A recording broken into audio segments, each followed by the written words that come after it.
the hard way that sometimes going around the hard head-to-head is just like, well, it's just not a battle that you want to win, because what ends up happening is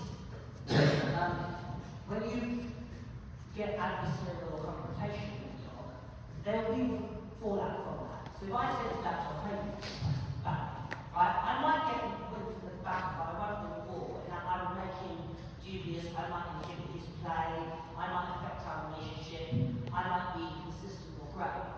And my feeling or attitude is, you know, he's a young male dog that everything in life at the moment is a struggle in terms of see it, I want it, you know, I want to hunt it, I want to chase it, I want to smell it. It's not that he's deliberately choosing to be pushy, it's part of who he is at this moment. So my attitude is, if I see moments where he's struggling with making right choices, I've got to be willing to reward him even contemplating making the right choice. Does that make sense? And that is, to be honest, that is a little bit of just reading dogs and knowing them. When they're reading them, I can see, and obviously, there was distinct things that he was doing. He was struggling with me put the toy in his face because he was in conflict. He's like, well, the things in front of me is way too much, I want the thing. So I had to explain to him, when I presented what I wanted to do is the whole position, so I just split it down, and obviously then I got more successes. And the other thing is, obviously not keeping your sessions initially in the dog's threshold of comfort, you know, and then systematically pushing them and then bringing them back in. And that is a little bit, sometimes it's a trial and error, you know, it is a little bit trial and error. But as I said, my learned experience of having lots of lessons is, some of that stuff will pass. He's a really biddable, you can see it last year, he's a sweetheart, an absolute biddable, like, adorable dog. The stuff that he's going with, I see it, I want it now, was very much just where he is the phase, it will pass. So obviously I need to explain to him the criteria is criteria, but I also need to be prepared to ease off a little bit and leave him where it is. And also, a bit like Mando, sometimes what people tend to do when they're in adolescence is everything has to be still and calm. And often that can create frustration.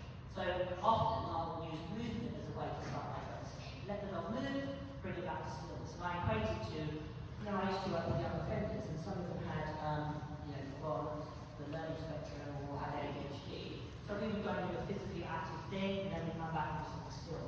And then we do an active thing, and then we come back and do something longer, that's more still and controlled.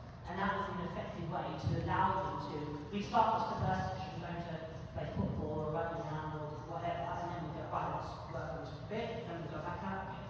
And it was, I would sneak in more concentrated stillness into a melee of moving. Yeah? And that way you're not getting it. So if I brought them into my session and said, sit here and do this whatever, this assignment, I would have got in confrontation and it would have affected our relationship.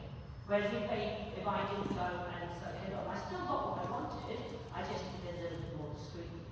Does that make sense? Yeah? Does that make sense, Becky? It absolutely does. It's funny, because that's exactly, nerd time. Been following you for a long time, and it's been your program-ish that has been raising him to be not a complete asshole.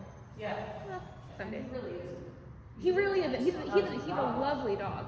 He's a great dog, really great dog. But, you know, as I said yesterday, in adolescence is tough. Because they do stuff that's just totally out of character. Yeah. And it's not that the dog is suddenly developed a personality change. It's just their hormones and their brain is developing and, you know, just stuff that they go through. I certainly wouldn't lose my sleep over it.